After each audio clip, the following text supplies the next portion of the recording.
Today, I'm going to show you how to factory reset your Lenovo ThinkPad P Series workstation. We will go through the Windows recovery options, resetting your PC, reinstalling Windows, removing your files, and then restoring your workstation back to factory defaults. So this should hopefully be a pretty straightforward process, guys, and without further ado, let's go ahead and jump right into it. It's supposed to not delete your personal files. I strongly suggest that you create a backup of any important files or documents before you proceed, because even though it might say that it's going to save your personal files, there's no guarantees that it will, so just keep that in mind, and we're going to go ahead and jump right into it. So we're going to go ahead and start by right-clicking on the Windows Start menu, and we're going to select the settings. You want to select System, and then on the right side, scroll down until you get to Recovery.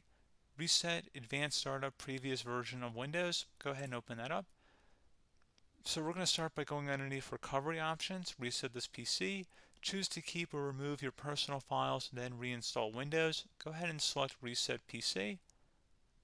Underneath Choose an option, Keep My Files removes apps and settings but keeps your personal files. Now, like I said, there's no guarantee, but you still want to create a backup, but we are going to select that for today's tutorial here. And it's going to ask how would you like to reinstall Windows. I usually do a local reinstall, so that's what I'm going to select. And current settings is going to reinstall Windows from this device, and then we're going to select next again. This shouldn't take too long here, guys. And resetting will change settings back to their default, keep personal files, reinstall Windows from this device, remove all apps and programs, and you can also view what apps will be removed. This will take some time and your PC will restart. These are the apps that will be removed, so take note of that. So you're definitely going to have to reinstall some stuff once it's done. So it looks like I accidentally closed out of there, so I'm just going to go back to exactly where we were. And we're just going to go ahead and proceed with the reset here and select reset.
And there you go, guys. Should be simple as that. Go ahead and reinstall any of the applications that were removed. You can see a list of them by clicking on the link that's going to be on our desktop here. And that's pretty much it, guys. So, as always, thank you for watching this brief tutorial. Do hope I was able to help you out, and I do look forward to catching you all in the next tutorial. Goodbye.